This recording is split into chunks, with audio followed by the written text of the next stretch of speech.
The water, Shamar, y'all.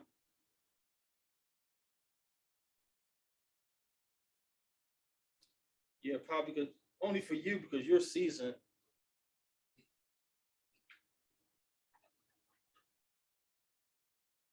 The water for that. Let me get y'all some music.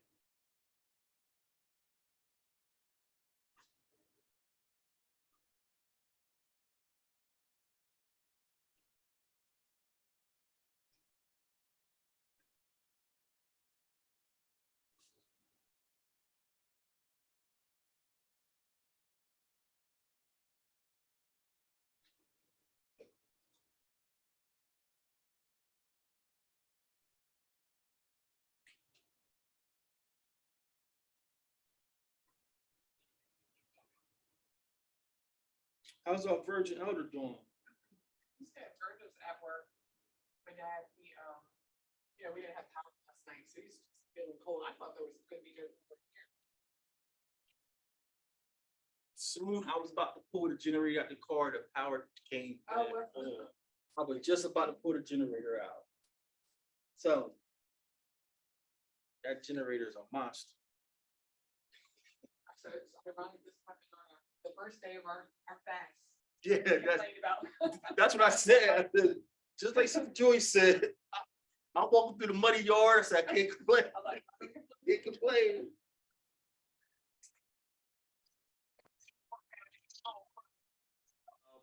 The water, but welcome, Walt Z, the Hebrew. Welcome. I just thought you was someone else. Welcome, though.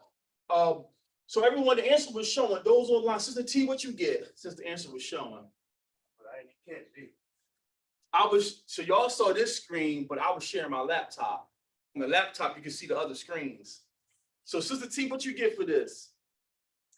I got Yahweh, Yahweh Ha, and then Allah Gabara. Everyone got something similar? All praise to the Most High Yah. So this is the Father's name. The first four glyphs we know is Yahweh. And like I was saying with the prefixes, the Yah is actually the pronoun he. So we can process the Father's name as he, and then those last three glyphs, that's a word too in Hebrew. Hawa means to exist. So when we put the Father's name, his name is a Hebrew, it's a compound word. Yah is he, Hawa, he exists.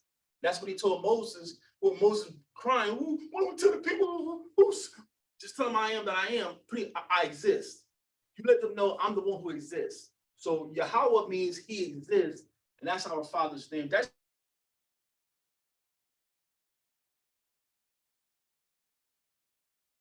just one way to process his name.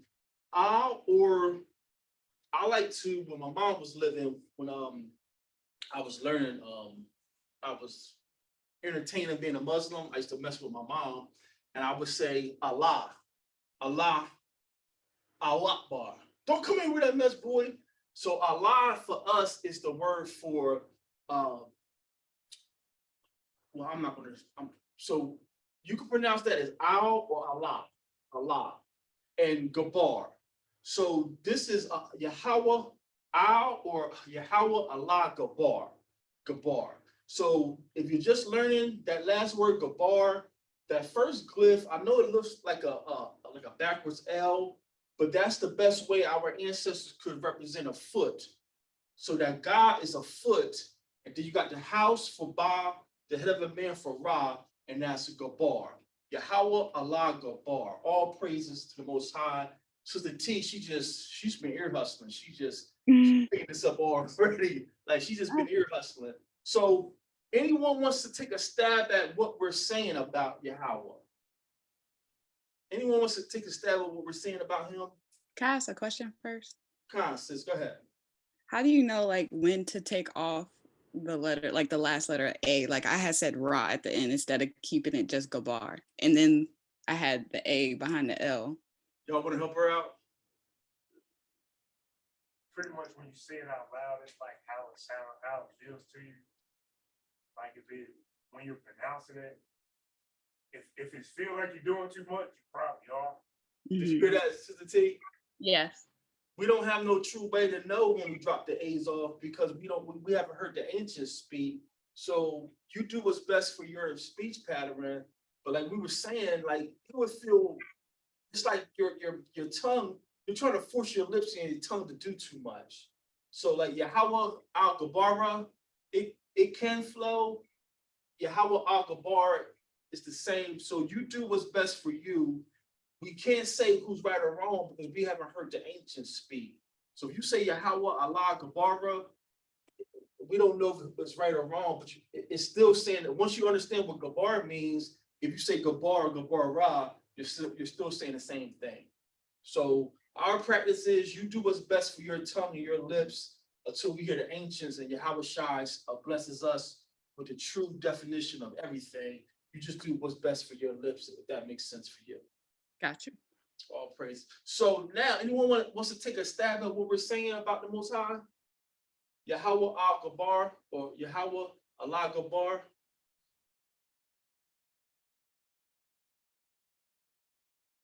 No one? I wanted to give people a chance, but I had my hand up in case anybody wanted to say something. Yeah, I don't think we got no takers out. Is it Yahweh, the mighty power? That's what Gabar means. Gabar is the word for mighty, and it's also the word for soldier. So when we say Yahweh al-Gabar, we're saying Yahweh, the mighty one. He's the best soldier. So that's our word for mighty. It can be used for soldier and warrior. So Gabar is and we have many Hebrew, we have synonyms, but one of the most popular words for warrior is Gabar. And just real quick before while you're still getting everything set back up, all praise to the Most High for his spirit and understanding. And this language is just it for me, and I'm only speaking for myself. This language is so powerful because it helped me deduce mighty one from soldier, because obviously we know the Most High isn't being led by anybody. So when I looked at the God, the Ba, and the Ra walking with the chief, that's how I knew it still could be soldier as well. So I just wanted to say that while you were still setting everything back up. All praises, all praises. So what I was sharing when we was on mute is this man, he's a doctor. So we're gonna give him his due respect because he paid the money and he went to those classes. He's a doctor. His name is Dr. Peter Petrovich. He shares his testimony how he's been on digs in our land. He's found pottery going back to what they call the Middle Egyptian period. Middle Egyptian period, according to them, is when Joseph was alive. And then after Middle Egyptian period, I think they call it modern or something, it goes into Moses's period. That's according to them. So he's a doctor. He's been on some digs in Israel, and he wrote a book. And for my urban apologists, my seminary theologians out there want to rebut everything we're bringing out because we're dark-skinned and we're ignorant. This man wrote a book, and his book is, first of all, he tells you in his video, his book is no longer in print. His publisher won't print the book anymore. His book is entitled something like, I tried to get it. It's called Hebrew, the World's First Alphabet. And these Christian apologists, they're going to these Greek schools and they're learning these Greek words and they think they're so educated. So you hear some urban apologists or some theologians say, well, this source has been peer reviewed. This has been peer reviewed. How can you reject this source? Anyone knows what peer review means? Your peers, those that are in the same class or the same level as you. Your peers gave you the A+. Your homeboys, your friends says we support this work. And let me give you a testimony here. Chef got the best chicken this side of Well, have you been to California? No, I ain't been to California, but Chef got the best chicken.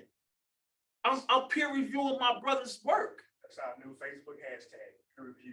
Peer review. So we got these Christian apologists giving our sources. Oh, this is peer review. Your source ain't been peer reviewed. This man tells a testimony, and I could almost hear his heart break. He says that for some reason, when he published his book, that Hebrew was the world's first alphabet, that he lost friends. They don't invite him to none of the scholarly little seminars anymore. So I'm saying that for you Christian apologists who may stumble across our channel and you swear you're educated by their standards, this man is letting you know when you break away from the herd, when you stop accepting or promoting what the masses are teaching, you're going to be on an island. No one is for us, family. We have no allies inside the schoolhouse. We have no allies inside the church house. Even this man here, I'm gonna let him talk. And I thought, there's got to be a way to find some kind of evidence. They can't be ghosts for 430 years. And so in that course of attempting to answer that research question, as I like to phrase it, I fell into, God caused me to stumble into one gold mine after another. And part of that was realizing that Joseph's oldest son, Manasseh, was involved in the creation of the earliest alphabetic script. Because he was the one, as Zebedee, he was disfavored, the father of Shechem, Joshua 17:6 identifies as one of the sons of Manasseh. This guy wrote the world's first alphabetic letter in 1842 BC. And that made me say, wow, if he and possibly his brother Ephraim in the shadows were the two who did this, everything would make sense. That two fluent Egyptian writers and speakers would be the ones to invent the alphabet. It makes perfect sense.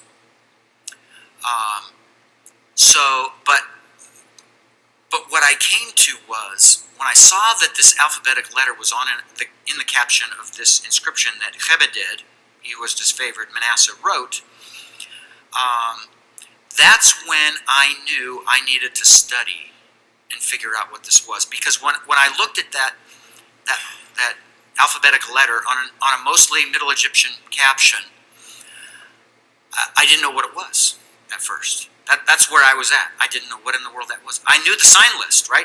I minored in ancient Egyptian hieroglyphics. I know the 800 hieroglyphs in the sign list. This wasn't one of them.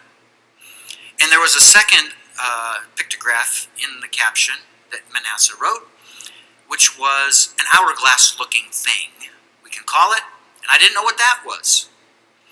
So I called up a friend of mine who teaches in New Zealand, who is from Australia. He's my dad's age, Brian Coles, and I said, and he's been a Western Semiticist for decades, going back to, I don't know, 80s or 70s, somewhere in there or before.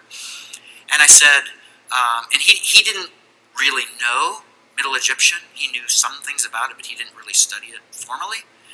And I showed him the inscription, I showed him the caption, and I showed him those two pictographs that made no sense to me. And I said, what is the hourglass and what is this big box-looking thing? And he said, oh, that's easy. The hourglass-looking thing is an ingot, and that makes the we sound. It's a Canaanite syllabic. And he said, the box-looking thing is a proto-consonantal letter, and that makes the b sound. And that makes the b sound. Consonantal letter, and that makes the b sound. Hebrew, but there aren't that many languages that attest the mean comparative. So that's the basic gist of the book. Well, how does this all work? Let's say that English doesn't have a script, and we want to create a script for the English language. And we want to do it kind of in the way that the ancient Hebrews, and again, I'm suggesting that's Manasseh and Ephraim probably in the background, working together to develop this. We want to use their method. So we're going to be fiendish and not include vowels. And we're going to connect words together just as they did, silly as it may sound. So here's how we do it. Well, I draw this, and this, by the way, is the extent of my artistic abilities. This is a boat. If you can't tell, you can see the sail on the mast. And so when you see the boat, according to then this is called the acrophonic system. You see a picture, you pronounce the first consonant of the word. So you see the boat, what do you pronounce? Buh, exactly.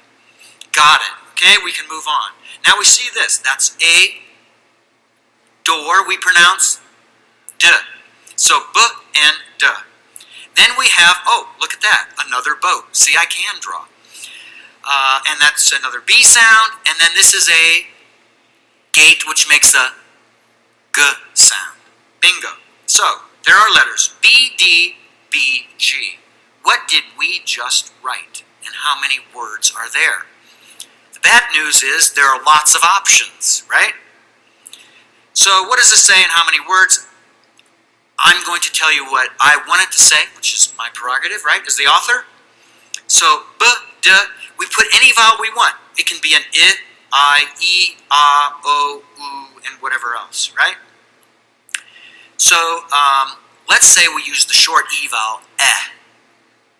That means our word is bed. So every time we see a boat and a door together, we've just written bed. We can read it in the acrophonic system. And I'm deciding that I'm going to cut the word right there. So it stops after that second letter, and the letter B starts the next word. So we have B and G. And I've decided that I'm going to use the short I vowel there, so it's going to be big. So what I have for my second word is big, and if I put it together, and I've done this in a way that models after Hebrew, which is like Spanish and some other languages, where you put the adjective after the noun in most cases, especially attributive position. So the Hebrew would say, the boat big is what I took with me to the lake. But really it means the big boat, so we'd have to switch that into English. So the translation would be a big boat, or if there's only one of a kind in the universe, according to the Hebrew mind, it already has inherent definiteness, so it would be the big bed. Did I say boat? I meant bed. The big bed.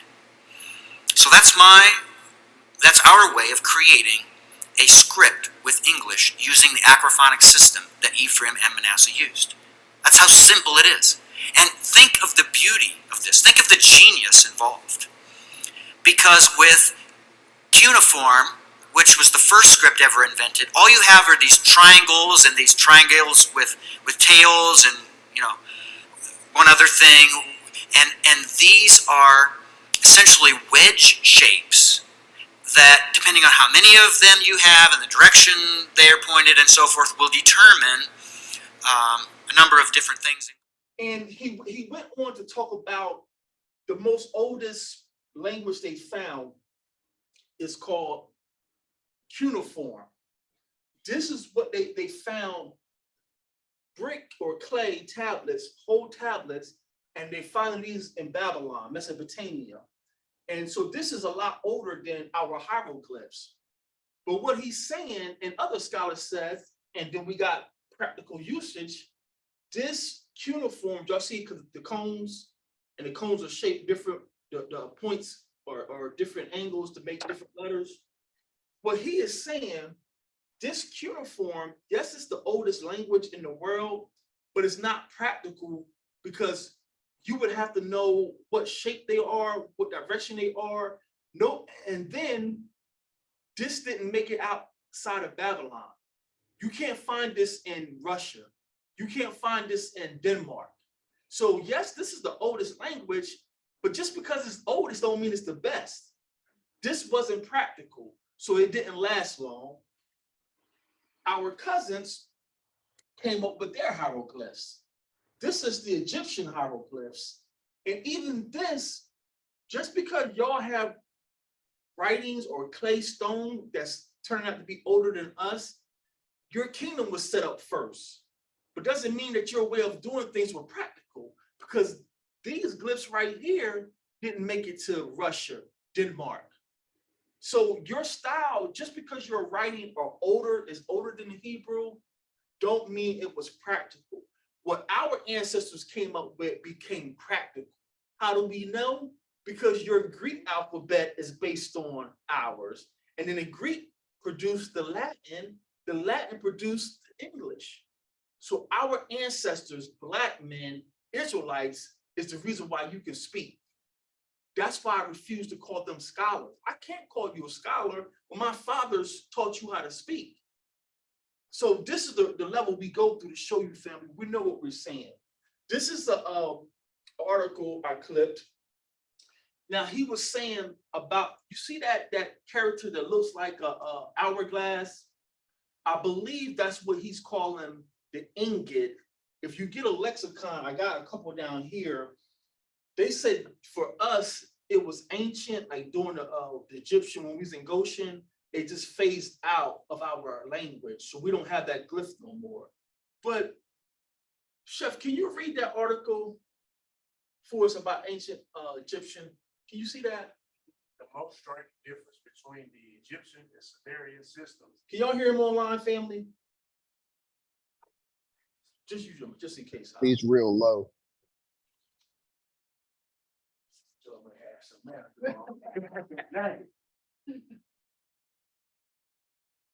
The most striking difference between the Egyptian and Sumerian systems is the nature of the phonetic component.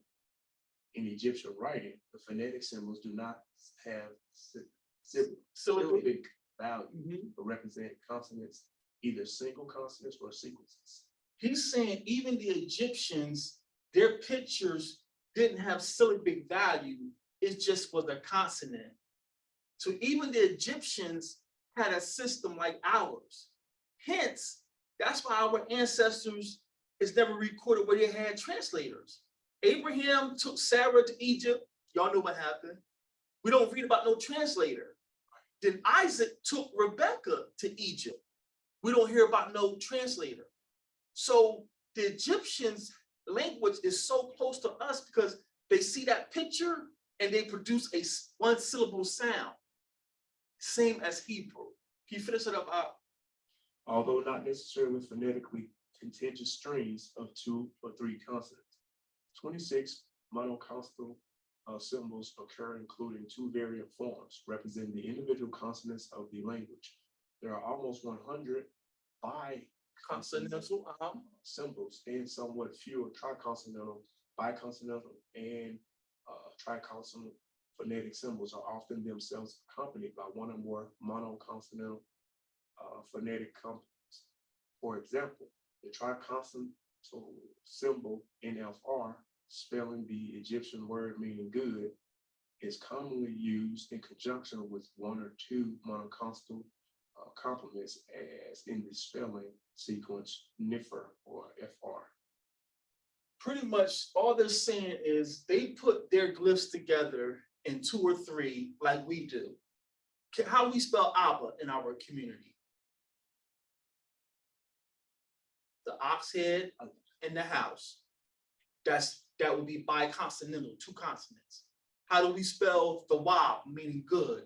The Wab is the basket, the tent peg for Y, and then the house. That's triconsonantal. He's saying the Egyptians had the same system as the Hebrews. And then who did that doctor say came up with this language? Manasseh and Ephraim. Hebrews, Israelites. Hebrews and Israelites. They taught the Egyptians, hey, what y'all doing don't make no sense. Let me give you something to make sense.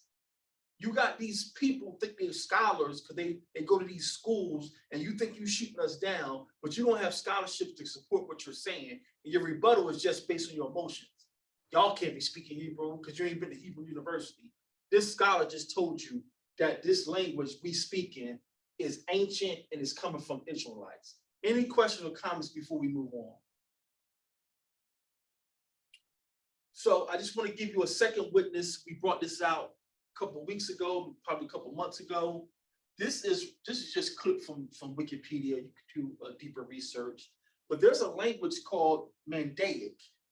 Can you read about the Mandaic alphabet for us, The Mandaic alphabet is thought to have evolved between the 2nd and 7th century CE from either a cursive form of Aramaic, as did Syriac, or from the Parthian chancery script. The exact roots of the script are difficult to determine. So they can't get to the root of it because you guys are Europeans. Y'all wasn't there. Y'all Johnny come latelys. Y'all studying our scripts, trying to find and coming up with these texts, but y'all are Johnny come latelys. All we need, family, is when you see Aramaic, when you see Syriac, and when you see Parthian, these are Shemitic people. These are our cousins. These are our cousins. Read on out. It was developed by members of the Mandean faith of southern Mesopotamia. Southern Mesopotamia. Where's that at, family? Babylon. Babylon. Who was in Babylon? Nimrod, no, them. And us. I read about that this morning. Come. So this language is Shemitic, and it seems to be from a people who had a faith in southern Mesopotamia, aka Babylon. Okay. Read on. I'm gonna start over. It was developed by members of the Mandean faith of southern Mesopotamia to write the Mandaic language for liturgical purposes. Classic Mandaic is, and its descendant Neo-Mandaic are still in limited use. The script has changed very little over centuries of use. Okay, here we go. The Mandaic name for the script is Abagada or Abaga, after the first letters of the alphabet, rather than the traditional Semitic letter names Aleph, Beth, Gimel. They're also known as A, Ba, Ga, and so on. Here's another witness we brought out, and this is the information I stumbled across. I don't even try to find this stuff. I'm not trying to convince you that I'm right. I'm not trying to convince you that you're wrong. I could care less. You do what you do, run your race. But when you start scoffing, talking about these Black people don't know what they're talking about, we got sources. Where are your sources? People get caught in their emotions and get caught on teachers. We got sources, family. When we're using this language, it's authenticated. Any questions or comments about this?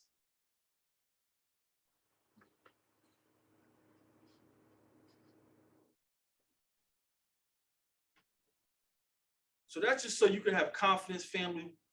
I do the best I can to make sure you guys are eating good food. And if it's not good food, it's no big deal. We can make corrections. But you just can't rebut things with your emotion. Y'all ain't speaking Hebrew. We need sources. We need sources. Is the screen still sharing up? No.